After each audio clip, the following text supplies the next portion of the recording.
This is Gary Stieber with a message from Mark chapter 9, verses 14 through 29. As a believer in Jesus, we walk with Him day by day and recognize our need for stronger faith regarding the thing that God shares with us through His Word and the circumstances in our lives. Our faith is sort of like a muscle. It only gets stronger when we exercise it. And in our story today, Jesus challenges the faith of a father whose only son isn't just controlled by a demon, but one of the worst kinds of demons. And Jesus heals him, something that the Pharisees taught only the Messiah could do. Now, before we begin, I'd like to remind you that if you follow the Explore the Bible study schedule, like we do, we give away our study materials free of charge, with no obligation. We publish every week, 7 to 10 days prior to the lesson's scheduled date. And if you'd like to get the complete study notes along with the presentation to use as your needs require, click on the link below and give us the email address that you'd like to have notified. Each week we'll send you the link to the church website where you can download the materials. Now before we begin, let's start by setting a little context as we always do. Now this story is also captured in Matthew chapter 17 verses 14 through 20 and Luke chapter 9 verses 37 through 42, but we get more detail in Mark's account than the others. In our last session, we studied Jesus predicting his death and defining what discipleship looks like after Peter declares Jesus as the Messiah. Those events happened at Caesarea Philippi, which we saw is about as far north as you can go in the nation of Israel. Chapter 9 begins with the Transfiguration, which many believe to have happened at Mount Hermon, which is the most northern point in Israel. At the Transfiguration, Jesus reveals his glory to Peter, James, and John. He summons Moses and Elijah, which symbolize the law and the prophets, and we know that Jesus came to fulfill the law and the prophets. God speaks audibly, which terrifies Peter, James, and John, as it would terrify any human who was to see and hear such a thing. And we're not told how long they were there, but after some time they come down from the mountain in a similar way that Moses came down from the mountain when he was in the presence of God. As Moses before him, Jesus comes down from the mountain and the presence of God into the presence of a crowd that at best has very weak faith and at worst is faithless and filled with opposition. Like Moses, Jesus and the three travel from the mountaintop high and the light back to a world of darkness. And we're told in verses 9 and 10 that as they were coming down the mountain, he charged them to tell no one what they had seen until the Son of Man had risen from the dead. So they kept the matter to themselves, questioning what this rising from the dead might mean. This is going to be something that Jesus teaches over and over and over again, and the disciples struggle to get its intended meaning. Okay, so picking it up at Mark chapter 9, beginning at verse 14. And when they came to the disciples, they saw a great crowd around them, and scribes arguing with them. And immediately all the crowd, when they saw him, were greatly amazed and ran up to him and greeted him. Now Jesus, along with Peter, James, and John, returned to the disciples and find this large group of people engaged in an argument. The scribes were the experts in the scriptures, the biblical interpretations, so we can make an educated guess that the argument almost certainly centers around a scriptural issue. And we saw that they followed Jesus around. They listened to what he teaches, and we're not told, but it's likely they would engage the crowd on all of the wrong things that Jesus taught from their perspective, trying to discredit him. They were trying to prevent the Jewish people from following him because Jesus teaches things that they don't agree with, and they are, after all, the quote-unquote experts.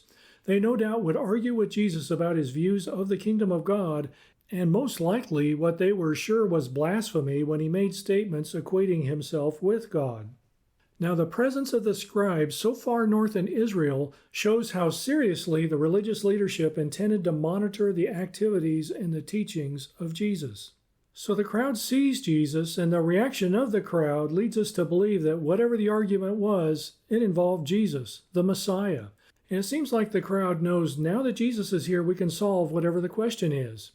And the language Mark uses here is extremes. The reaction is like the most popular celebrity showing up at a high school auditorium and pandemonium breaks out.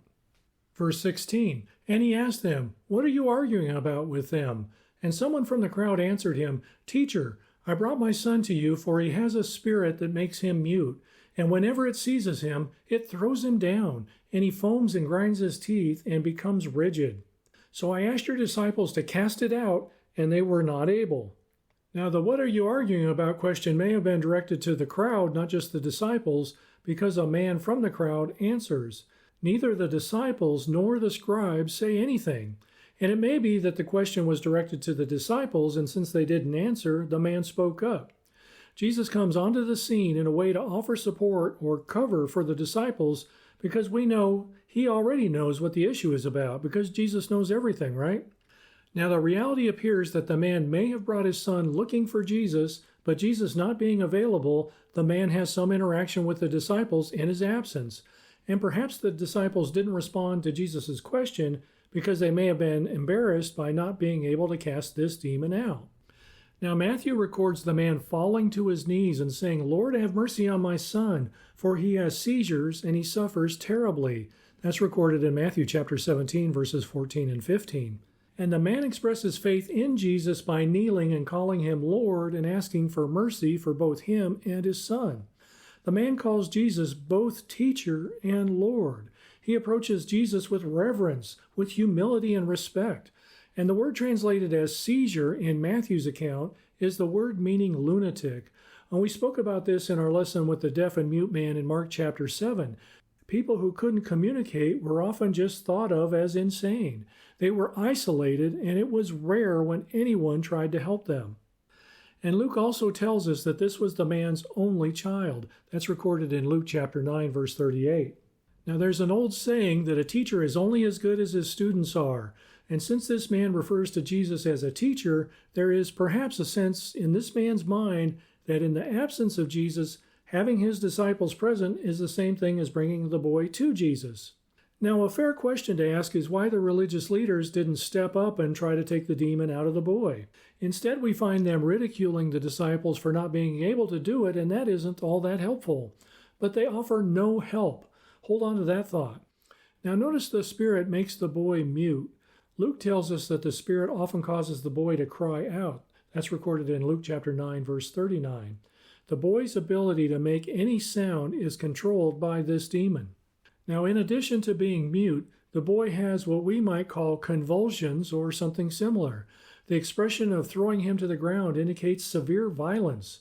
This is the only use of the word foams here and in verse 20, indicating foaming at the mouth. And grinding of the teeth, that's a symbol of pain. The word that's translated here as become rigid is a Greek word that means to dry out or wither away. It's used for the fig tree that withered in Matthew chapter 21, verse 19, and the man with the withered or shriveled hand in Mark chapter 3, verse 1. In the Bible, water is almost synonymous with life.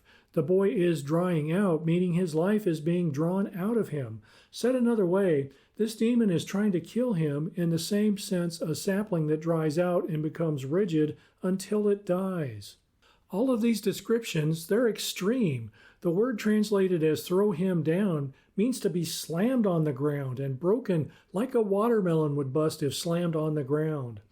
And Luke uses a different word that implies the demon mauls him, breaking him open or breaking him into pieces. You see, this boy isn't just mute. He suffers extreme violence.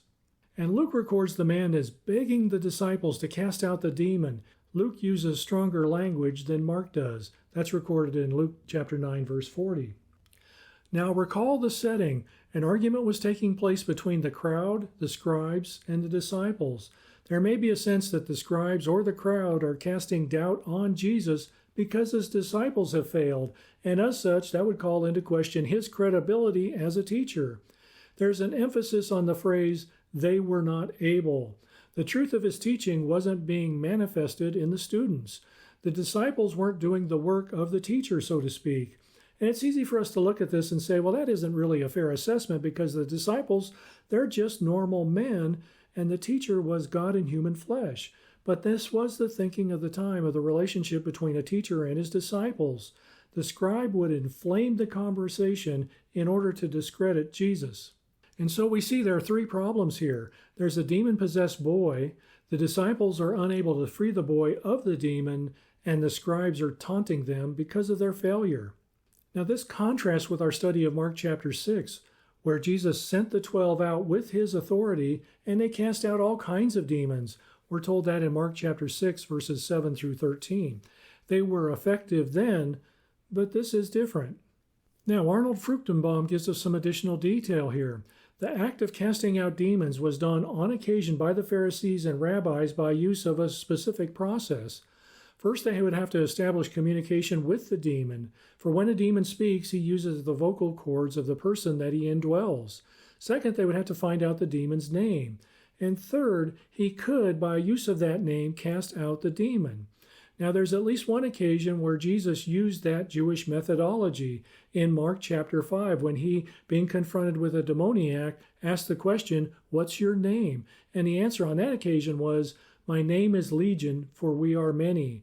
Jesus used that formula in part to identify with the rabbis and the Pharisees. But this process obviously wouldn't work with a demon that you couldn't communicate with. The kind of demon who caused the controlled person to be mute was impossible to communicate, and this man, we'll find out later, also has deafness on top of it. Since the man couldn't speak, there was no way of establishing communication with this kind of a demon, no way of finding out the demon's name. So within the framework of the Pharisees, it was impossible to cast out a deaf and mute demon. The rabbis taught, though, that when the Messiah came, he would be able to cast out this type of demon. This was the second of three what they called messianic miracles that the Pharisees defined, and that's what Jesus is presented with here. The other two were the healing of a leper and the healing of a man born blind, both of which Jesus also healed. When Jesus heals a person with one of these three conditions, the Jewish leadership has a different response than they do with any of the other miracles that Jesus did. Now, Paul describes in Ephesians chapter 6, verse 12, different ranks or levels of evil spiritual forces. And it wouldn't be a stretch in logic to assume that these different levels have different levels of power, and that may be what we see here. And so the stakes are high because the scribes are present watching what will happen with the intention of ridiculing Jesus if he fails, as the disciples have failed. Verse 19, "And he answered them, 'O faithless generation, how long am I to be with you? How long am I to bear with you? Bring him to me.' And they brought the boy to him, and when the spirit saw him, immediately it convulsed the boy, and he fell on the ground and rolled about, foaming at the mouth." And so we see here an emotional cry from the heart of the Savior, and this is the only time Jesus uses the phrase faithless generation, and Matthew, Mark, and Luke all record it. Matthew and Luke both record Jesus adding the word perverse or distorted, saying, "O faithless and perverse generation." The word translated as perverse means twisted or distorted, and it was used for the twisting of the landscape of the ground through things like earthquakes or of pottery that was poorly made. Both Matthew and Luke speak of this being twisted in the perfect tense, meaning an action that was done once in the past with the results of this twisting still evident. And that, of course, speaks to the original sin where mankind became distorted or perverse outside of God's will. Now, there's a difference of opinion of who Jesus describes in this way. He could easily be talking about the crowd or the people of Israel generically. Some commentators and my study Bible believe Jesus is speaking of the disciples specifically because of the phrase, "How long am I to be with you?" That phrase could be applied to the people of Israel as well. And certainly the scribes could be included in this description. We saw Jesus express disappointment with the disciples' understanding in our last lesson in Mark chapter 8, verses 17 and 18. And in Mark chapter 8, verse 38, Jesus calls this generation adulterous and sinful. Now there's a lengthy description of a prediction of Israel's rebellion that begins in Deuteronomy chapter 31, verse 14. And the language in Matthew and Luke is picked up in Deuteronomy chapter 32, verses 4 and 5, where we're told, "The rock, his work is perfect, for all his ways are justice. A God of faithfulness and without iniquity, just and upright is he. They have dealt corruptly with him. They are no longer his children because they are blemished. They are a crooked and twisted generation." And this in Deuteronomy was a charge against the nation as a whole. Now, whether the comment is directed to the crowd and the nation as a whole or the disciples specifically, in either event, the issue here is about faith. And perhaps what we see here is that it's easy to have faith when Jesus is present and struggle to believe wholeheartedly when Jesus is away. Jesus is going away in several months, so it's an issue that needs to be resolved for the disciples. And the phrase, bring him to me, is an imperative. It's a command. Now, Luke's account tells us that while they were bringing the boy, the demon threw him to the ground. And we see another case here where the demon sees Jesus and acts first. All of the boy's problems are on full display before Jesus, and it must have been a shocking sight to everyone but Jesus and the boy's father. Verse 21, and Jesus asked his father, how long has this been happening to him? And he said, from childhood. And it has often cast him into fire and into water to destroy him. But if you can do anything, have compassion on us and help us. Now this rebuke by Jesus in verse 19 is merciful and momentary. Let me ask you a question. Why does Jesus ask this question? We already know Jesus knows everything, so he's not asking because he needs more information. Jesus isn't asking for his benefit. He certainly asks for the benefit of the Father, but also the disciples. We already talked about the disciples getting a bit of a scolding in chapter 8 because they missed a point that Jesus was making. And the next event that Mark tells us about in chapter 10 is an argument between the disciples regarding which of them is going to be the greatest. And the disciples are embarrassed when Jesus asks them what they're arguing about. Jesus identifies with the Father by asking him this question. Now, the use of the term boy earlier probably means the boy was an adolescent, maybe 11 or 12 years old. A Jewish boy becomes a man, so to speak, at the age of 13. The bar mitzvah ceremony celebrates the boy becoming a son of the covenant, which is what bar mitzvah literally means. And having this demon since childhood means that this boy has had this condition of something inside of him trying to kill him nearly all of his life. This means that it isn't the result of some sin in his life. And we've talked about a lot of these awful diseases. The Jews in that day just assumed that you have it because you deserve it because of some awful sin in your life or your parents' life. That's just not the case here. You see, Jesus demonstrates that God is a compassionate God to the man. He cares about the heartache of a parent who watches their child suffer day after day for years on end and can't do anything about it. He wants us to express our pain and brokenness to him. Jesus doesn't just operate as some impersonal force. Jesus is going to manifest the love of the Father for the love of this Father. At the same time, Jesus demonstrates to the disciples that doing great things isn't about making yourself great, a lesson that they haven't yet learned but would over time. Doing great things is about proving that God is great, not themselves. And perhaps the reason the disciples were unable to drive this demon out is because they were trying to do it to prove to the others who is the greater of the group. Said another way, they try to do it with impure motives. And perhaps Jesus wants them to hear more of the pain and broken heart of a man who could do nothing to help his boy, to make the point that this isn't about you or your wants.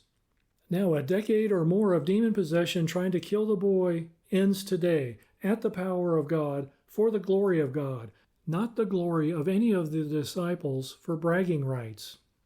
Now, open fires, they were a common thing at this time. All cooking was done by fire. The light for the nighttime was made by fire. Warmth was had by fire. And being cast into water perhaps is a reference to a well or a cistern that held water, as lakes weren't really very common other than the Sea of Galilee. This man can tell you some stories about saving his boy out of fires or wells in a panic. This is a picture of this world on its own, intent on destroying you, spiritually speaking. There's nothing in this world designed to draw you closer to God. That's why God sent Jesus to the world. Now the phrase, if you can do anything, it isn't filled with great confidence. He's already pleaded with the disciples and they were unable, and he doesn't hide his doubt. The scribes are present, and we can presume that they were no help either. And under the thought that the teacher is only as good as his students, and since they have failed, this man's hopes may not be high. Now, when Jesus was approached by the leper in Mark chapter 1, the leper said, "If you will, you can make me clean." That's recorded in Mark chapter 1, verse 40. The leper demonstrated great faith.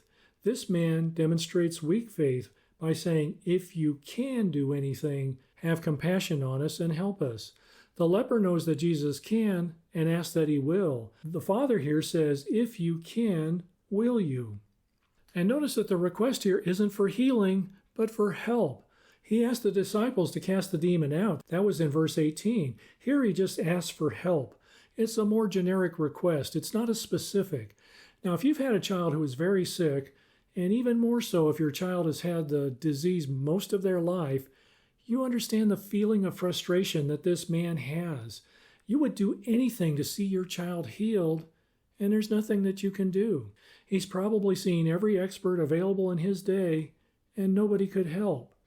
Not even the disciples who had previously healed just like the Messiah. This man, and no doubt his wife, live every day in fear that they may not be able to get to the boy in time to rescue him from fire or water or whatever else the demon might bring. And as he grows older, they fear for what will become of him when they're no longer able to watch over him. They're worn down by all of that, and the persistent rumors that your boy is like this because of some awful sin in your life, which means that you're not just a failure as a parent, but also as a person. Perhaps the father now feels like, if he can't be well, can you just make him a little bit better in some way? Verse 23, and Jesus said to him, if you can, all things are possible for one who believes. Immediately the father of the child cried out and said, I believe, help my unbelief.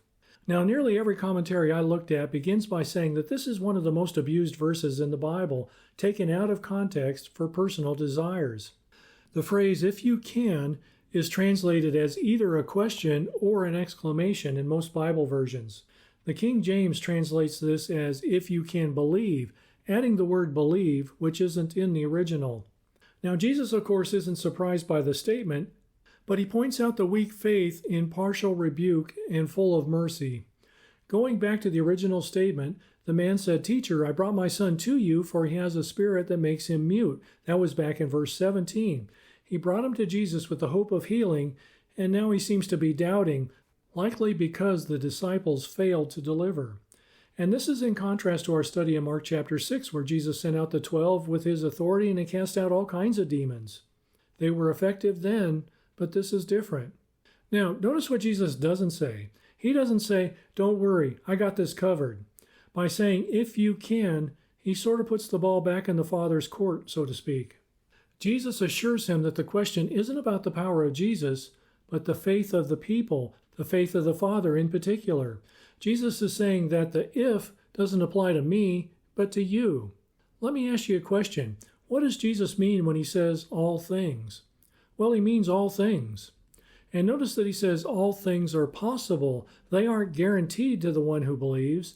The word possible speaks to power and ability. The power and ability are present to do all things in those who believe. The leper had it right. The power is there. And if God wills, all things could be done. You see, the issue here is faith, not power. Jesus healed a great many of people where the issue of faith never came up. Something about this situation is different because this seems to have a large faith component to it. Power is available to those who believe, and we can go boldly to the throne of God in prayer because of the work of Jesus, but that doesn't mean that we're in control of the application of the power. God's will still rules that. You see, Jesus is going to leave them, and he only has a few months remaining with them. The disciples who were left behind while Peter, James, and John went with Jesus up on the mountain, they're an illustration of what is to come to some degree. The power will still be available to them after Jesus leaves, but they need to learn how to access it by faith. Jesus said, if you abide in me and my words abide in you, ask whatever you wish and it will be done for you. That's recorded in John chapter 15, verse 7. They have to learn how to live in total faith and obedience to God's will once Jesus leaves them. They will soon have to live by faith and not by sight once Jesus leaves, as we do today. Now, Mike Livingston has a great summary here. He says, what this doesn't say is that we can get anything we want if we have enough faith. The ability of Jesus is never the problem. The unbelief of his people often is. The person of faith doesn't set limits on what Jesus can do, but neither do they make demands of God or presume that God is obligated to answer our prayers the way that we want him to. A person of faith seeks first and submits to the will of God. John said, if we ask anything according to his will, he hears us. That's recorded in 1 John chapter 5, verse 14.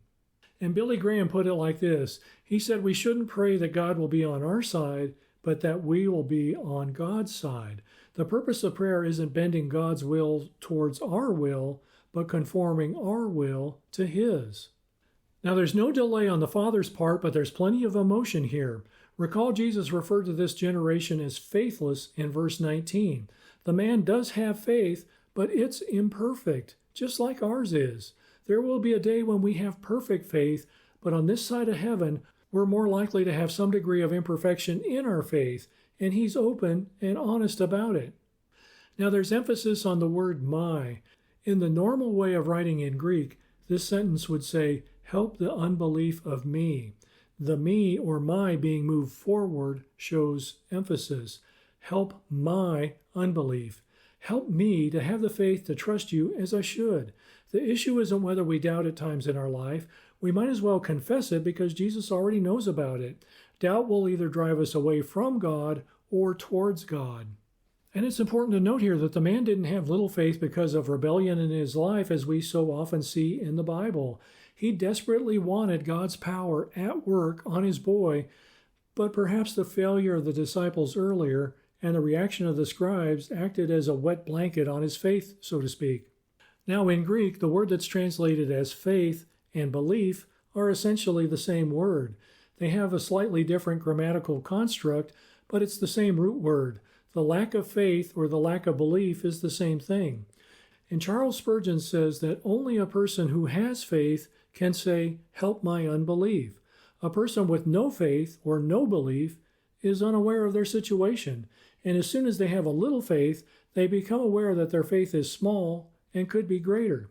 Now, the presence of belief and unbelief is common to all people.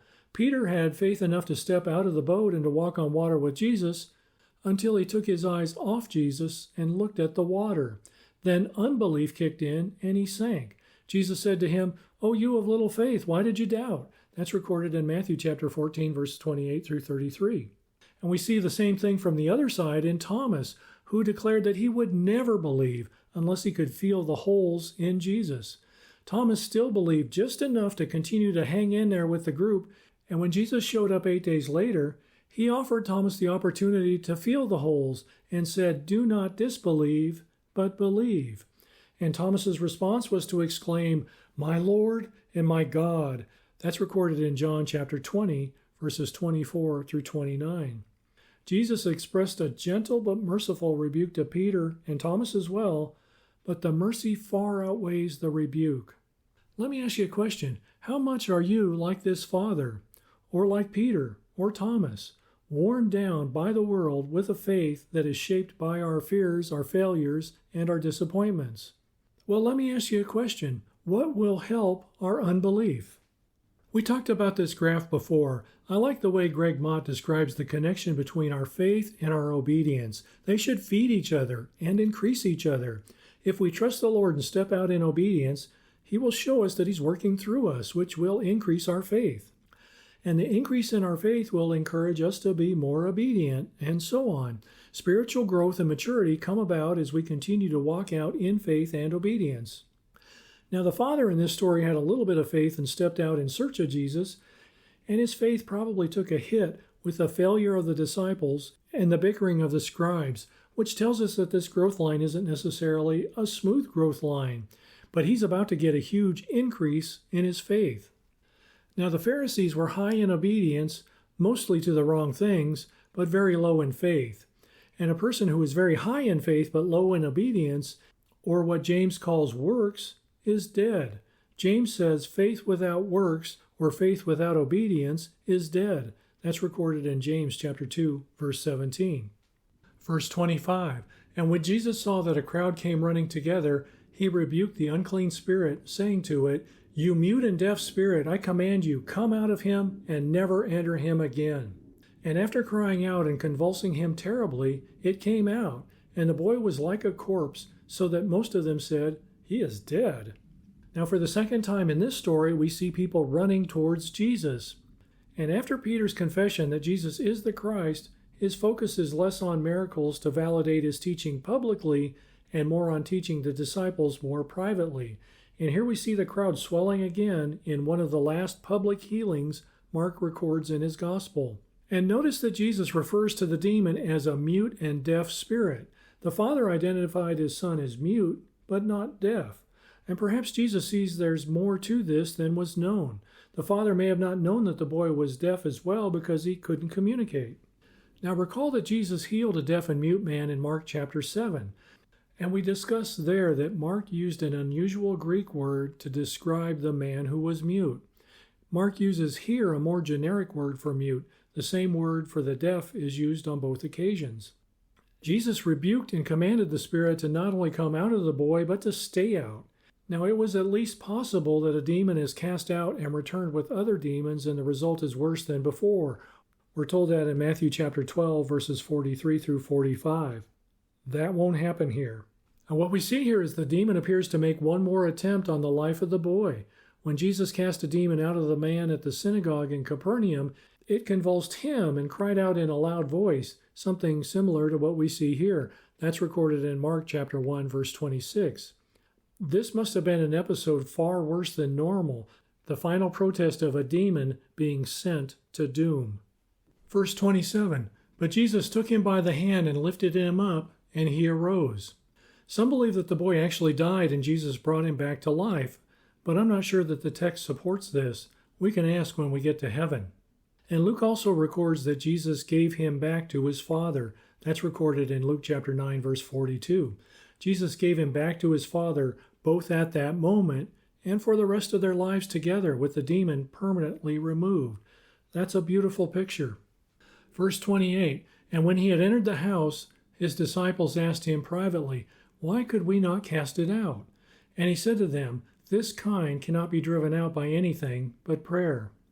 And we see another occasion of Jesus and the disciples entering a house, which may be a physical house or a euphemism for the domain of Jesus in a broader sense. Recall they're still in or near the incredibly pagan area of Caesarea Philippi.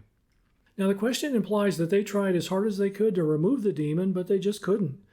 As we said before, they did this kind of thing when Jesus sent them out in his authority back in chapter 6.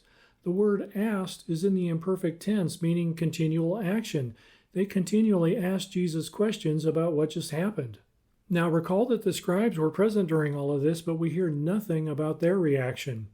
Now the word translated as kind here is the word genus, and we get our word genus from it, which means species. He might be talking about all demons, the unclean spirits being a special kind of their own.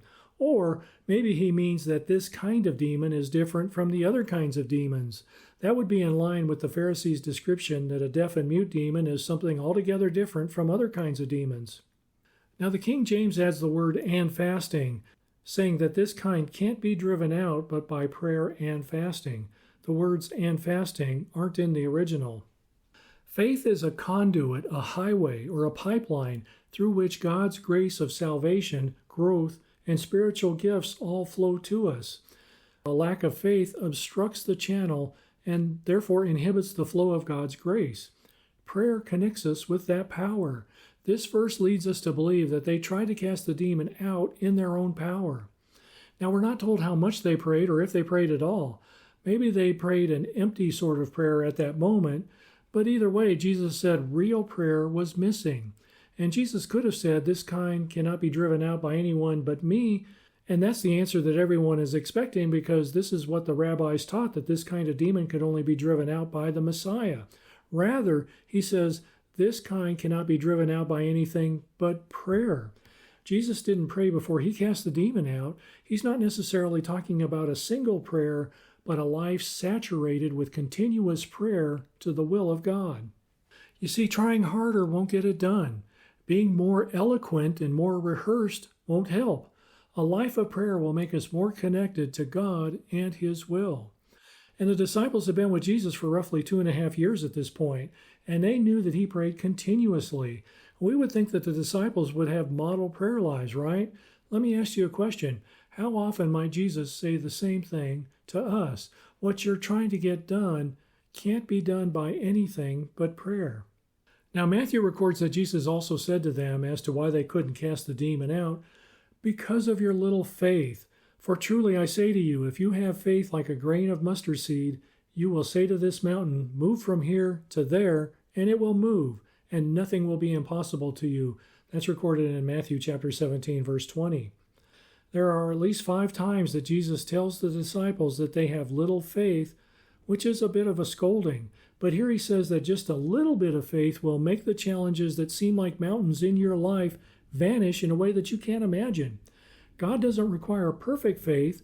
The father in this story had limited, imperfect faith, but it amounted to a mustard seed, and his boy's life was changed forever according to the will of God. Now, the final word on this is recorded by Luke. He says, "And all were astonished at the majesty of God." That's recorded in Luke chapter 9, verse 43. Many, including the scribes, knew they had witnessed something that the religious leaders held that only the Messiah could do. And G. Campbell Morgan states that Jesus found disputing scribes, a distracted father, a demon-possessed boy, and defeated disciples.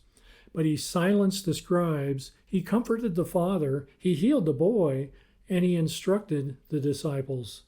Okay, well, let's go ahead and summarize here. First, this isn't a lesson about how to cast out demons or do miracles. It's a lesson on how to access the power of God on behalf of the things that God wills us to do in our lives. The disciples learn that they have to rely on Jesus even when he isn't there. How often is God grieved with us when we fail to use the spiritual resources that he's given to us? If Jesus was grieved over the disciples' ineffectiveness at removing this demon, how much does he grieve over your or my spiritual ineffectiveness?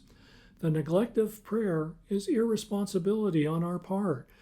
There is power in faith to overcome the enemy.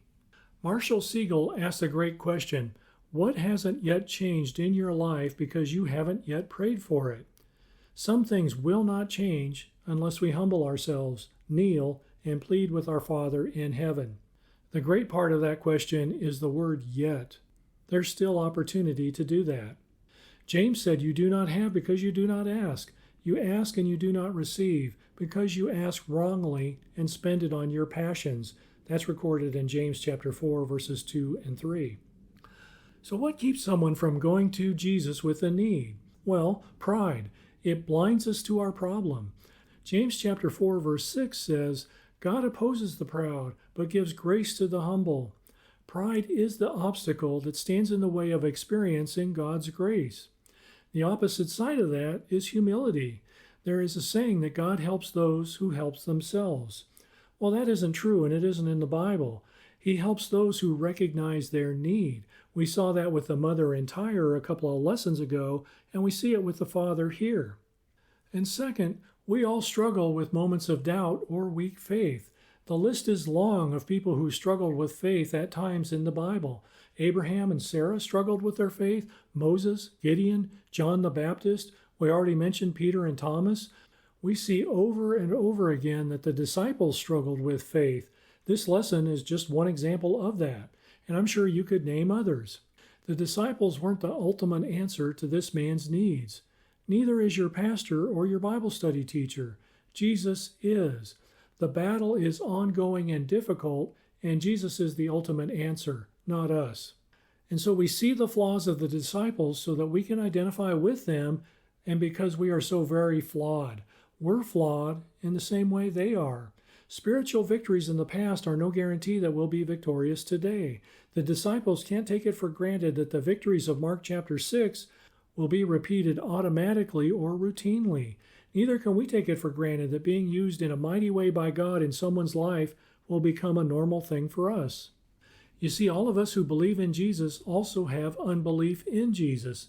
And that's not surprising, because we all live with the presence of a sinful heart, and we live in a fallen world. We can't have perfect faith. If you find yourself in a similar situation of struggling with weak faith, let this man's cry be your prayer. Lord, help my unbelief. God still honors that prayer today. And third, we mentioned that the disciples will have to learn to live godly lives and operate in God's will when they're on their own after Jesus leaves them. Jesus will leave them, but not abandon them. Paul said in 2 Corinthians chapter 5, verse 7, we walk by faith, not by sight. And he said in Galatians chapter 5, verse 20, the life I now live in the flesh, I live by faith in the Son of God, who loved me and gave himself for me. The writer of Hebrews said, "Faith is the assurance of things hoped for, the conviction of things not seen." That's recorded in Hebrews chapter 11, verse 1. We trust in a God that we can't see or feel, but is very real. And we can't see the Son or the Holy Spirit. We don't follow blindly, but based on the evidence. And the main feature of our faith is the Word of God. And finally, maybe you're listening to this and you're not a believer in Jesus for the forgiveness of sins yet, and you don't even know how to begin. If that describes you, you're not listening to this by accident. This is a divine appointment for both of us. Paul said, faith comes through hearing, and hearing through the Word of God. That's recorded in Romans chapter 10, verse 17. Taking in the Word of God is the first step. And if you'd like to know more about putting your faith in Jesus for the forgiveness of sin, you can reach out to us at the link below. We'd be happy to talk with you about that.